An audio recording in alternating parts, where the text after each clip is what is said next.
السلام عليكم ورحمة الله وبركاته. magacaygu waa Yusuf Cabduqaadir Cali, waxaan kuliyadda engineering ku bartay ku dhameeyay dalka Turkiga jaamacadda Pamukkale manufacturing engineering.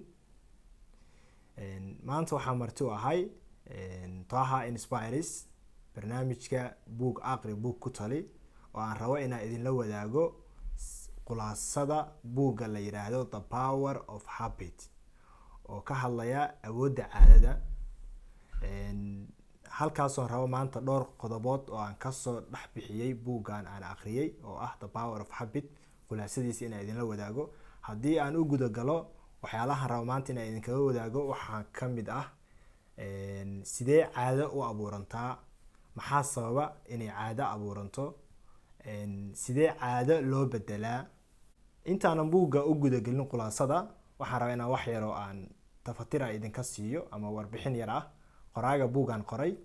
marka hore qoraaga buugga qoray buugga horta halkaan waxaan rabaa inaan idin tuso asoo af Turkiga ayaan hadda hayaa. af Ingiriiskiisii PDF ahaan baan u akhriyay marka hadda iima dhawo. marka asigoo af Turkiga ayaan hadda ka hor soo qaatay oo aan akhriyay. marka waa kana buuggiisii asigoo af Turkiga ah. qoraaga buugga magaciisa waxaa la yiraahdaa Charles Duhigg. waa wariye u soo shaqeeyay New York Times. qoraaga buugaagta uu qoray waxaa ka mid ah The Power of Habit buugga maanta idin la wadaagayo iyo buug kale asna la yiraahdo Smarter, Faster and Better oo asna ka hadlo productivity-ga oo qofka shakhsiga uu leeyahay wax soo saarkiisa shaqo. haddii halkan uga baxo qoraaga buugga uu qoray haddaan usoo gudbo qodobada maanta aan rabo inaan idin la wadaago oo ah khulaasada buugga. qodobka ugu horeeya waxa waaye maxaa sababa inay caado samaysanto.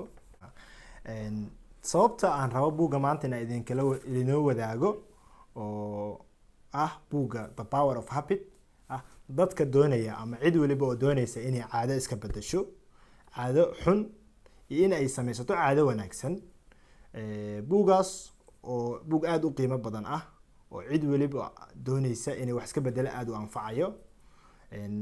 haddii aan usii gudbo qodobada buugga maanta idinka khulaas ahaan idinkaga soo diyaariyay, marka hore waxaan rabaa inaan erayada aan isticmaalayo inaan af Soomaali ahaan idinkugu sheego iyo buugga waxaa jirto wax shaxan ah oo halkan hadda videoga ku arki doontaan sawirkiisa oo la yiraahdo The Power Habit Loop. The Habit Loop of Soomaaliga loo yaqaano qolaabta caadada. The Habit Loop waxay ka kooban tahay 3 shay oo ah cue, routine iyo reward. Cue-ga waa waxa kiciya qofka, waxa ku kiciya ama careen ama waxa qofkan sababa inuu sameeyo. Routine-kana waxa waaye waa ficilka qofkii uu la iimaanaya ama wixii uu sameeyay uu joogteynaya. Reward-ka waa abaalmarin qofkan cue-gii wixii kicinayay, routine-kii ficilkii uu sameeyay iyo reward-kii abaalmarin. marka buugga hadda inta ugu horeysa oo habit loop-ka waa 3 shay, waana 3 shay ugu muhiimsan maanta aan qodobada aan ka hadlayno khulaasada buugga. qaybta koowaad sidee ku samaysan kartaa caado. haddii hadda aan ka hadalno sidee qofka caado uu ku samaysan karaa. 3 shay hadda aan soo sheego ahayd cue, routine iyo reward. 3 shay ayuu wax ka bedelayaa kaliya.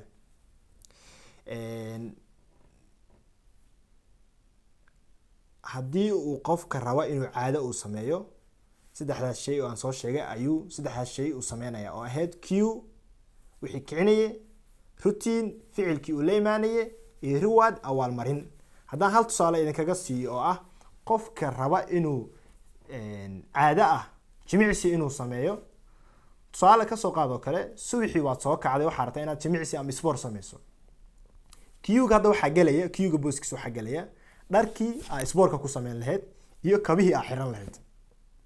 markii aad soo kacdo haddii ishaadu meesha ay qaban karto ama waxa markaa kusoo xasuusin karo ay noqdaan kabihii aad xiranayso oo hortaada yaalay iyo dharkii aad ku jimicsanayso oo hortaada yaalo, waxay noqonayaa halkaas cue oo ah wixii waxaan kugu kicinaya oo ku tusinaya.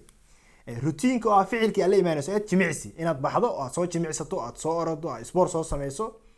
then marka sport soo dhameyso aad xaafada ku soo noqoto, reward-kii oo ayadana booskeeda galayso in wax markaa energy-gii ka baxay booskeeda ku gali karo ah xabad chocolate inaad cunto ama inaad biyo cabto kale, ama wax markaa energy ku siinaya oo abaalmarin kuu noqonaya oo markaas nafsadaadii ay ku farxayso. haddii aan u gudbo qodobka labaad oo ah sidee caado loo bedelaa. qoraaga buugga Charles Duhigg buuggiisa wuxuu The Power of Habit, markuu qodobka labaad oo ah sidee caado loo bedelaa markuu hadlayo wuxuu leeyahay waxaad kaliya la timaadaa oo aad wax ka bedeshaa qolaabtii caadada oo aan la wadaagay routine ficilkii. haddii aad inaad caado bedesho waa inaad ficilkii aad bedeshaa, ficilkaas oo la imaanaysa cuegii wixii dhaqanka ama caadada kugu kicinayay ma taabanaysid, rewardkiina waxba kama bedelaysid, kaliya waxaad bedelaysaa routinkii oo waxaan ficilkii aan mar waliba la imaanaysa joogteynaysa. haddii aan u gudbo qodobka saddexaad oo ah sidee caado cusub loo abuuraa. waxaan qodobka labaad u ahaa sidee caado loo bedelaa, hadda qodobka saddexaad oo ah sidee caado cusub loo abuuraa.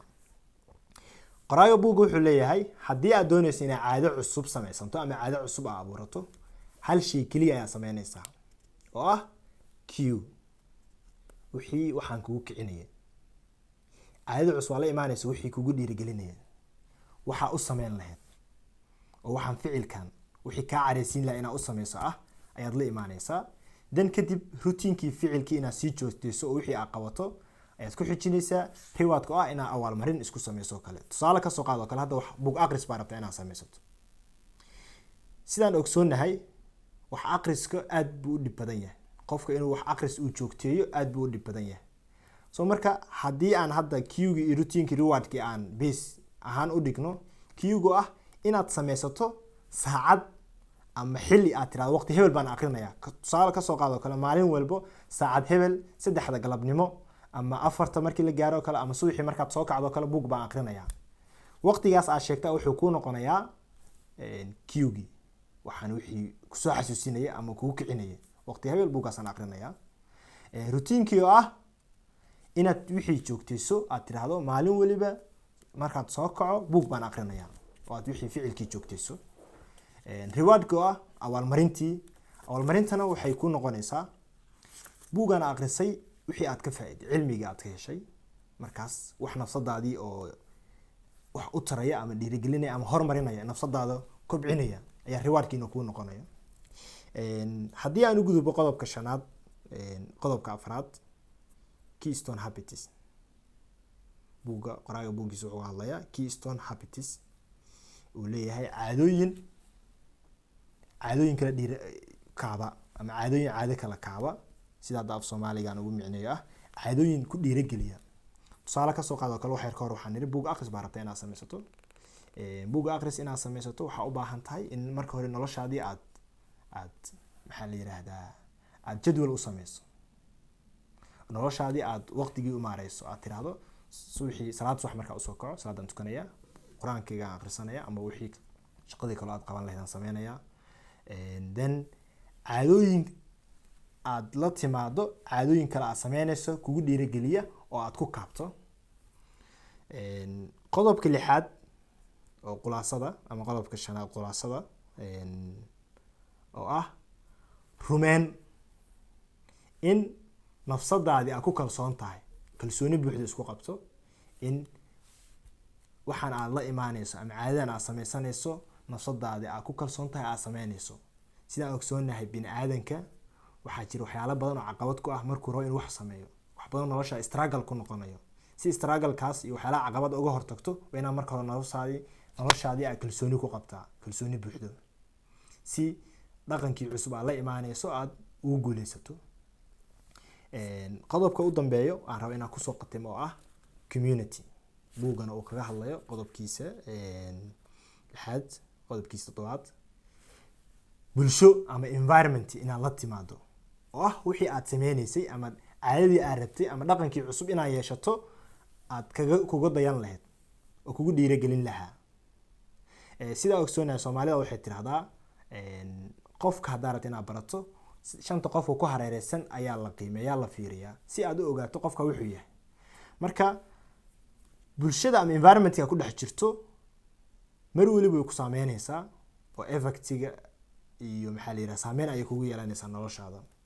si marka wixii hadafyadii noloshaada ku yaalay iyo wixii aad hiigsanaysa aragti inaad ka dhabayso aad sameyso ay kugu hirgalaan ay kugu fududayaan waa inaad isku hareereysaa dad aad ku dayan karto ama kaga dayan karto waxyaalaha aad doonayso oo kugu dhiirigeliyo. intaas ayaan rabaa inaan kusoo koobo khulaasada buugga The Power of Habit, awoodda caadooyinka. inta uga bixin waxaan rabaa sida barnaamijkeenu ahaa buugna aqri buugna ku tali inaan halkan aan buug kale idinkula taliyo oo aan ku base gareynayo aan ku lifaaqayo buuggan aan hadda khulaasadiisa sameeyay The Power of Habit.